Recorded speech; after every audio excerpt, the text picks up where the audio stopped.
kasus ya konseling gitu ya, anak usia 17 tahun tapi sejak umur 5 tahun sejak kelas 5 SD dia sering diajak ibunya nonton film porno.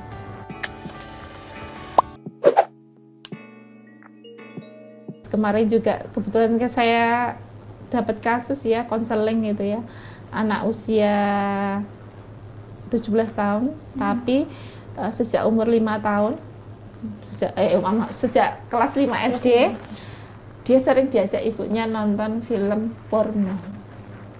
Astagfirullahaladzim, aku shock Bunda. Ya mungkin kalau kamu konseling sudah mau muntah-muntah gitu ya. Dia terus saya bilang gitu, dia akhirnya dia sering terjadi kebutuhan seperti itu, entah halusinasi atau apa yang akhirnya memang dia terjadi masalah. Dia sudah setiap hari itu merasa ketindian entah itu hanya imajinasi dia atau memang benar dan dia bilang merasakan nikmatnya itu. Saya berusaha untuk tenang, bagaimana saya tanyakan hubungan yang dirasakan seperti apa, kemudian prosesnya seperti apa, ya dia memasukkan itu ke lubang saya. Terus terus ada sesuatu yang keluar ketika kamu bangun, ada. Terus saya tanya, apa yang kamu rasakan? Dia cekikian. Ya. Ini real ya, ini data real ya, karena bagian klien saya seperti itu. Ya sedang melakukan sebuah treatment untuk perubahan ini ya. Ya hal seperti ini Mbak Farah. Kan dia juga Kak berimajinasi juga bisa jadi ya Bunda. Iya. Dengan karena hal-hal yang tadi dilakukan orang tuanya juga sama dia gitu. Itu bahaya banget ya Bunda. Iya, sangat jadi tontonan anak. Makanya kenapa sejak dini kita itu tidak mengajarkan anak kita untuk berciuman bibir. Orang tuanya juga tidak membiasakan ciuman bibir terhadap anaknya gitu ya. Karena di situ pasti ada, ya kebetulan bukan kebetulan karena saya seorang muslim gitu ya. Saya lebih mendasarkan bahasanya di situ nanti ada sensasi yang memunculkan sesuatu sehingga anak kita akan melakukan pubertas lebih awal gitu ya. Dia merasakan itu awal sekali merasakan itu terhadap ayahnya atau apa, itu justru akan lebih atau yang menganggap itu biasa saja, kan bagi saya itu tidak biasa. Sehingga kalau misalnya dia berkata itu hal biasa, jadi sama teman-temannya juga mungkin dia biasa aja sih. Itu gitu. Yang dikhawatirkan Mbak Farah. Iya, karena dia membawa itu dari rumahnya. Kalau nyium itu ya biasa cium kening, pipi dan yang lainnya itu. Mbak Farah, ngomongin ciuman ya, memang ya itu sejak awal saya tidak pernah mencium anak saya itu.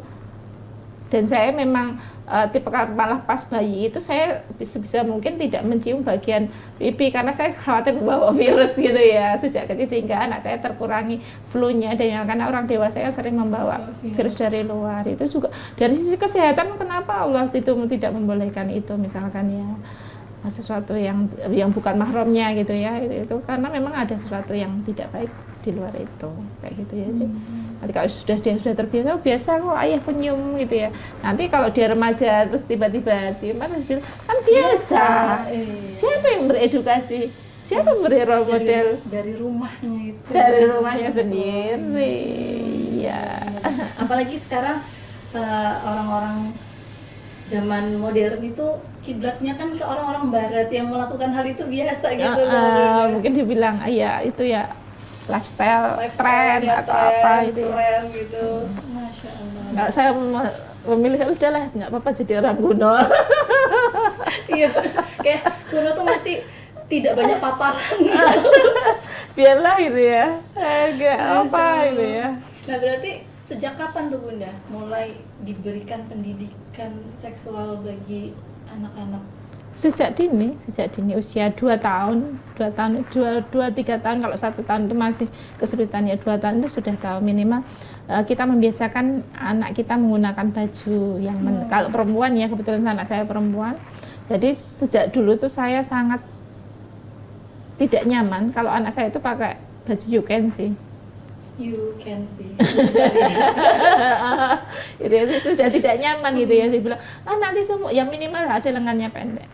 gitu ya. Itu hal sederhana. Terus kita ajarkan kepada anak kita itu sesuatu yang boleh disentuh orang lain. Bunda bantu, ayah yang harus membantu. Jadi pada usia anak saya itu mulai 4 tahun ya dek ya, 4 tahun itu dia dibantu ayahnya udah teriak-teriak, ayah kan laki-laki, aku maunya sama bunda gitu. Isi saklek dia nerimanya. Padahal nek darurat daerah dewanya ayahnya gimana gitu ya. Ayah kan laki-laki gitu ya. Ini sudah muncul seperti itu. Jadi kebiasaan-kebiasaan itu sehingga akan rasa malu itu semakin meningkat, semakin dewasa akan semakin meningkat. Harapannya dengan seseorang memiliki rasa malu maka dia akan menjaga dirinya. Menjaga dirinya sendiri. Nah, kalau tadi juga kita sedikit mention tentang masa pubertas, ada jatuh cinta gitu, cinta-cinta monyet. Itu gimana Bunda? Bagaimana caranya kita nanti sebagai orang tua membicarakan tentang cinta itu ke anak? Mbak Farah gimana?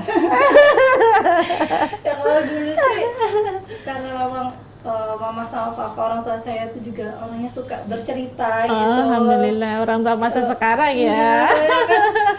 Mungkin juga masih terpapar zaman kuno kan dulu. iya. Jadi kayak misalnya cerita ada problem di sekolah pun, misalnya ada teman yang cie-ciein itu kadang ada sih kayak rasa malu untuk cerita Bunda, tapi ada sisi kayak ya ke siapa lagi, karena dulu emang ditanam kayak anak rumahan Bunda, jadi kayak teman cerita ya walaupun ada teman, tapi orang tua suka kasih kayak pandangan atau nasihat gitu-gitu. Jadi tapi mau nggak mau juga ada rasa malu cerita gitu Bunda, cuman ke siapa lagi gitu, atau misalnya lagi ada masalah di SMA gitu kan, suka di SMA tuh juga suka curhat sampai nangis gitu Bunda. Sama. Gini terus dibilang, nah masa remaja itu nanti panjang, kamu ketemunya makin banyak orang lagi yang nggak suka mungkin gitu. Terus kalau tapi berbeda kalau ngomongin cinta Bunda, lebih malu, itu gimana Bunda? Gimana prosesnya ya, sekali lagi komunikasi sejak awal itu yang harus dibangun, sehingga pada saat jatuh cinta yang paling nyaman untuk diceritakan itu adalah orang tuanya. Jadi gimana anak kita itu merasa rileks dengan kita. Wow, kayak orang tua juga ya Bunda. Jadi Bunda datang nanti jadi polisi atau kita jadi apa yang kamu rasakan. Jadi kalau anak saya pulang sekolah, saya tidak tanya apa tadi belajar apa. Hari ini kamu senang nggak sekolah? Nah itu kan semakin tinggi nanti pertanyaan semakin berbeda sesuai kebutuhan.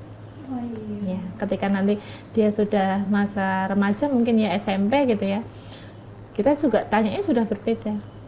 Hari ini bermain dengan siapa aja, di mana, kan misalkan pulangnya kok terlambat gitu ya. Jadi enak gitu ya, tidak kita menjudgment, walaupun terkadang mungkin kita tahu ya di lewat media sosial anak kita di FB mungkin ya ngechat seseorang komen gitu ya, temennya gitu ya, kita tahu gitu ya ada rasa sesuatu ya, kita tidak perlu terus bertanya mendetail itu kan, tidak, biarkan dia bercerita dan membuka sendiri, sehingga ketika kita sampaikan boleh jatuh cinta itu boleh, tapi ada hal yang kenapa kita sampaikan nilai-nilai agama gitu ya. Nah, kenapa Allah belum membolehkan kita saat ini? Tapi sebenarnya Allah itu sayang karena ingin membiarkan kita untuk tetap berkarya lebih baik lagi. Kan masih punya cita-cita panjang dan yang lainnya, itu yang bisa kita sampaikan kepada anak kita.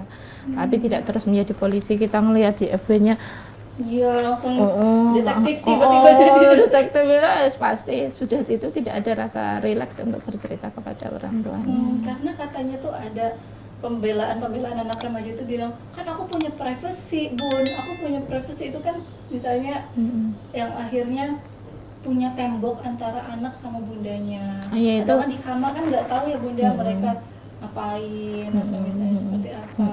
Itu juga tembok-tembok itu tuh terbentuk karena mungkin nggak ada komunikasi yang Iya. udah jelasin tadi. Iya, saya yakin gitu. Kalau sejak awal itu komunikasinya baik, tidak akan terjadi hal seperti itu. Tidak ada akan tembok tertentu itu tidak akan muncul. Justru malah keterbukaan yang ada gitu ya. Tapi terus kita tiba-tiba mendekatnya baru remaja, ya tentu saja kita akan terlihat seperti gitu ya, seperti polisi gitu ya. Nah, akan mencari data dan setelah itu menjudgment. Ya, jadi sebisa mungkin ya kita menjadi sahabat. Jadi kalau sahabat itu kan tempat untuk berbagi apapun itu. Makanya kita coba kalau dia sedang bercerita, kita terima dulu. Kita terima walaupun rasanya nelan ludah gitu ya sebagai orang tua. Teman saya juga kemarin kayak gitu, melihat ternyata di HP-nya itu, di historinya anaknya itu tiba-tiba buka film porno gitu ya. Ada tayangan pornonya gitu ya, terus dia itu akhirnya kaget dan akhirnya muarah besar dan yang lainnya. Terus setelah itu dia berpikir dan dia akhirnya konsultasi dengan saya, apa yang saya lakukan benar enggak? Kalau kamu langsung seperti itu, kamu tidak tahu apa yang sedang kamu ketahui. Anak kamu tadi sedang belajar apa? Lebih baik kan kita meluruskan dan membenarkan meluruskan sesuatu yang belum lurus karena dia sudah terlanjur melihat. Iya Bunda, jadi aku jadi ingat dulu waktu kuliah gitu kan ada ibu kos itu ngelihat anaknya itu sedang menonton kartun tapi itu Bunda dikemas kayak gitu gitu kan, itu langsung dimarah gitu loh Bunda, langsung kayak dipukul gitu kan, yang akhirnya anaknya trauma shock gitu Bunda. Habis itu dia minta maaf, nah ini masih kayak jadi kayak trauma gitu loh Bunda. Minta maafnya itu boleh, tapi sebenarnya bukan itu saja itu ya. Tapi yang lebih terpenting tadi apa yang sudah dilihat, dan kita harus meluruskan sesuatu yang sudah dia lihat, dan setelah itu baru kita garis bawahi. Kalau adik belum boleh, iya. Tapi kita harus mencari tahu apa yang sudah dilihat, karena kalau kita sudah menutup dengan menjudgment, kita nggak tahu apa yang sudah kamu lihat. Iya benar. Terus sampai kepahamannya sampai mana gitu ya? Itu kan awalnya mungkin lihat historinya nelan ludah benar kan? Tapi kita harus shock ya gitu ya, anak SD itu ya, anak SD sudah lihat kayak gitu, itu kan kaget aku nih ya, dia bilang kayak gitu. Akhirnya aku malah, bener nggak ya? Terus aku bilang, terus kamu dapat apa setelah marah? Ya sudah, aku terus diem dan kamu nggak dapat informasi apa-apa. Malah terbatas Bunda. Akhirnya menutup diri apa yang sudah dilihat, malah nanti terus mengembangkan sendiri. Wah, iya lebih. Nah terus Bunda, tadi ada juga tuh orang-orang kan, anak muda sekarang karena banyak lifestyle ya Bunda, zaman-zaman sekarang itu kayak deket sama orang tua dibilang anak mami lah, jadi dia gengsi deket sama orang tuanya, deket sama orang dibilang manja, terus akhirnya banyak bergaul sama teman-temannya. Akhirnya kan mungkin dia di situ ngelihat fenomena-fenomena seksual gitu di luar, dan itu tadi karena pandangannya ke arah lifestyle barat gitu kan, dimana dia udah merasa jauh sama orang tuanya, dia ngelihat hal-hal kayak gitu sama teman-temannya dan dia menganggap oh itu lifestyle sih. Nah itu fenomena-fenomena kayak gitu gimana caranya kalau udah terlanjur gitu loh Bunda, kan karena mungkin ada teman-teman di lingkar positif ini yang baru, oh ternyata gini toh treatmentnya, atau oh ternyata gini. Nah itu gimana Bunda? Ya kalau sudah terlanjur ya, berarti bukan ngomongin sebelum ya, tapi sudah terlanjur. Melihat fenomenanya. Begini Mbak, sekali lagi ya, orang tua tetap membangun komunikasi gitu ya. Saya yakin ya Mbak, ketika komunikasinya itu baik sejak awal gitu ya, anak kita itu justru ketika melihat sesuatu yang baru itu akan mengkritisi. Misalkan gini, ya anak-anak sekarang kan K-pop banget itu ya, terus akhirnya berdandan seperti kayak K-pop, mungkin ya untuk hal tertentu itu nggak sesuai dengan kita gitu ya. Ya justru ketika dia sudah punya fondasi di awal, sejak awal, mau dihantam apa saja dia justru mengkritisi itu. Ya mengkritisi itu gitu ya. Nah, kalau sudah terjadi gimana? Nah, ajak dia untuk mengkritisi itu, tapi dengan cara diskusi. Gitu. Menurut kamu oke gitu, itu gaya sekarang gitu ya, gaya anak sekarang. Menurut kamu itu kalau kamu belajar dulunya pondasinya, kamu belajar tentang ini misalkan ya, kita sampaikan tentang nilai-nilai value di religi gitu, itu kaitannya menurut kamu seperti apa? Kaitannya seperti kamu seperti apa? Apakah itu sesuai atau tidak? Sekali lagi tidak bisa menasehati. Ya, ajak dia diskusi sampai mengkritisi, akhirnya pada titik tertentu dia akan mengkritisi itu baik dan tidak. Nah, ya, jadi anak kita akan siap di area manapun dengan kondisi apapun ketika dia itu terbiasa dengan orang tuanya itu mengkritisi sebuah kondisi tertentu karena komunikasi yang sebenarnya sudah dibangun. Ya mau akan dengan gaya apapun gitu ya, ya tidak akan berubah, tidak, karena pondasinya sudah kuat. Ya. Iya benar. Apalagi dengan teman-teman yang sefrekuensi sama dia kan, dia merasa, wah aku makin punya pondasi, aku makin punya itu kan, lebih memang treatmentnya nggak bisa nasehatin terus ngejudge malah nanti makin ngejauh gitu. Iya, kalau mungkin kalau sebagai orang tuh hal sederhana, kalau hanya masalah baju ya dengan corak yang gaya-gaya sekarang anak K-pop gitu ya, ketika itu masih bisa kita arahkan untuk sari ya enggak masalah, biar dia tidak terlalu jauh juga. Oh iya, tidak jadi terus bertahap ya. Tidak terlalu jauh kayak anak sekarang itu suka pakai topi apa gitu ya, karena handmade gaya di K-pop kan kayak gitu ya, pakai topi ya nggak apa-apa, pakai jilbab, pakai topi itu kan ya nggak salah kayak gitu kan, asalkan tidak nilai-nilai yang lebih dalam itu tidak dianutnya. Saya yakin kalau sejak awal kita menanamkan bahasanya sesuatu yang luar biasa itu seorang Aisyah, sesuatu yang luar biasa itu seorang Khadijah, dia tidak akan berpandangan mereka itu menjadi idolanya. Ini misalkan seorang perempuan ya, kalau kita menanamkan seorang Abu Bakar itu seorang yang luar biasa, sejak awal anak itu sudah menanamkan oh ternyata pemimpin yang hebat itu seperti itu, membawa dirinya seperti itu, akan dilindah zamanmu sebenarnya tidak masalah. Jadi kenapa pendidikan menganggap itu menjadi pendidikan kuno gitu ya? Sebenarnya bukan pendidikan kuno gitu ya, itu pendidikan yang justru menjadi bekal. Anak saya usia 5 tahun, kemarin saya mulai siroh dia itu sejak usia 5, sebelum 4,5 tahun itu sudah saya sahabat-sahabat itu sudah saya sampaikan satu persatu. Awalnya saya juga kesulitan menjelaskan sirah, tapi pada tahapan yang ringan dulu saya sampaikan. Kalau dia seorang ahli apa, terus dia seperti apa gitu ya, sehingga saat ini memang anak saya sedang gandrung sesuatu gitu untuk belajar, itu dia bertanya-tanya tentang Allah terus gitu ya. Sampai akhirnya dia mencari di Google itu dengan, karena nggak bisa nulis ya. Allah, terus dia bilang, aku sudah tahu sekarang gambar Allah, bentuk Allah itu bukan bentuk, tinggal ya diluruskan. Tinggal Allah itu bisa kita tidak bisa melihat, tidak bisa kita lihat, tapi bisa kita rasakan. Dan yang lain ya itu akan berkembang, tapi biarkan itu dengan usianya saja. Jadi kalau dia Allah Nabi Muhammad dia pengen tahu cerita tentang Nabi, ya biarkan dia, terus kemudian kita bantu dia mengarahkan untuk itu, harapan saya itu menjadi model dia nantinya. Ya kan, ketika itu pondasinya kuat, Arab K-pop, Arab apa lewat udah pondasinya. Berarti kayak lifestyle sekarang tuh lewat lah ya. Insya Allah lewat ketika memang pondasinya kuat ya. Jadi kenapa orang tua itu sangat penting untuk merasa dekat sekali dengan anak itu, karena agar kita menanamkan itu ketika ada zaman itu sudah berubah begitu cepat, tetap saja kiblat dia itu tetap adalah orang-orang soleh. Gitu. Penting banget itu teman-teman. Nah, tadi bahas tentang lifestyle, pasti juga arahnya ke seks, Bun. Nah, gimana pandangan Bunda tentang fenomena seks dalam lifestyle sekarang untuk anak remaja? Kan sekarang kayak berduaan biasa aja, sampai kayak ngumbar-ngumbar tuh biasa aja, apalagi bahkan anak-anak beranjak puber itu kan kayak keponya, apalagi banyak sinetron kan Bun, yang akhirnya udah gaya hidupnya kayak remaja gitu. Itu gimana Bunda memandang fenomena-fenomena seks di lifestyle sekarang?